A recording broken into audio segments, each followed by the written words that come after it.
Good morning. Are we live as yet?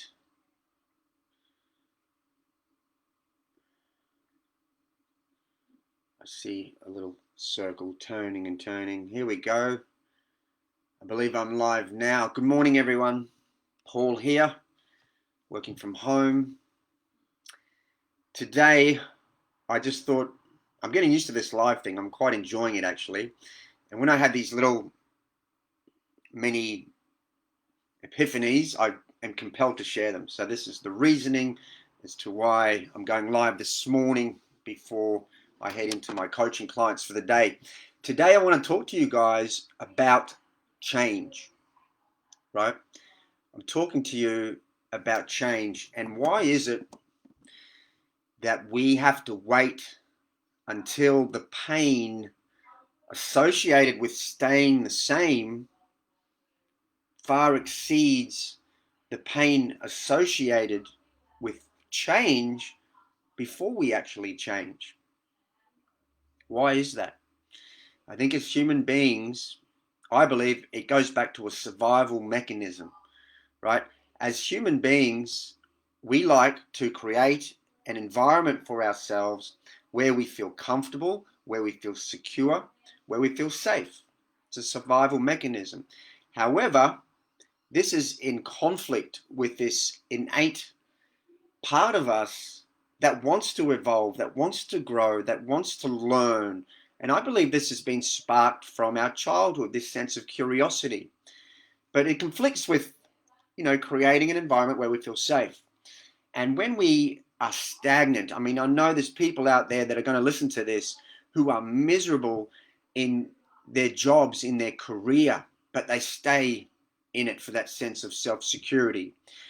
But when I'm talking about change, it's also about those little habits that have formulated to become who you are. These little habits, whether that's, for a short-term pleasure, or, whether it's not serving you from a health perspective, from a mental health perspective, but yet we still do them, right? Because they create this sense of security, this sense of familiarity, and as a consequence, we stay stagnant and we get frustrated.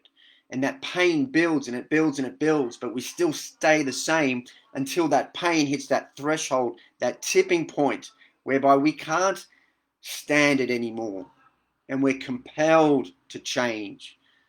But sometimes for people, even when that pain is overbearing, they still remain within their cocoon. And this adds to the mental anguish that we all experience. So let me give you some value. What can we do to create the change that we know we need to implement, but we haven't been doing that? Well, there's two ways I want to offer you. Firstly, we can use the fear, we can use the pain as a driver for that change. And the way you can do that is simply be honest with yourself. Forecast down the track.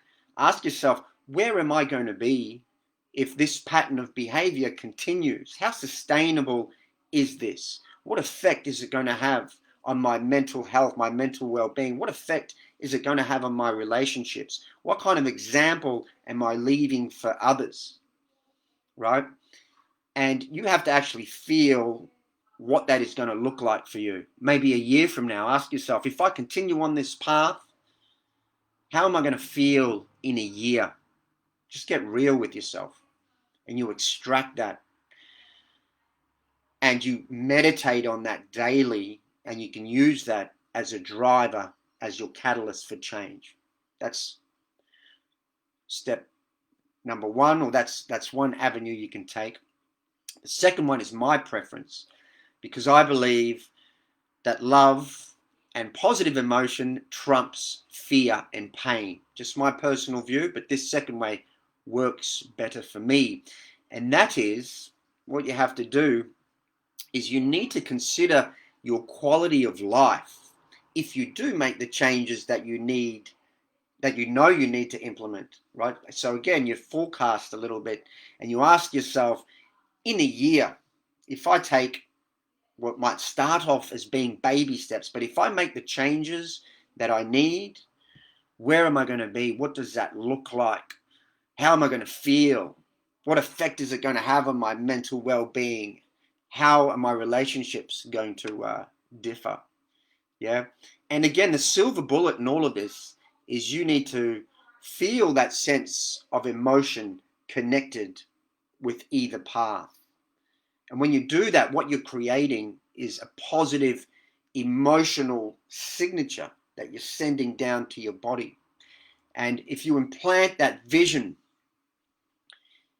in the future, in the quantum field, then what you find is if you're doing this daily, you've made it part of your meditation process and you're feeling that sense of positive emotion associated with change and what your life is going to look like when you get to the other side, then what you find is that that vision that you've implanted, it almost pulls you in that direction. You start creating opportunities for yourself and you start creating the change that you need.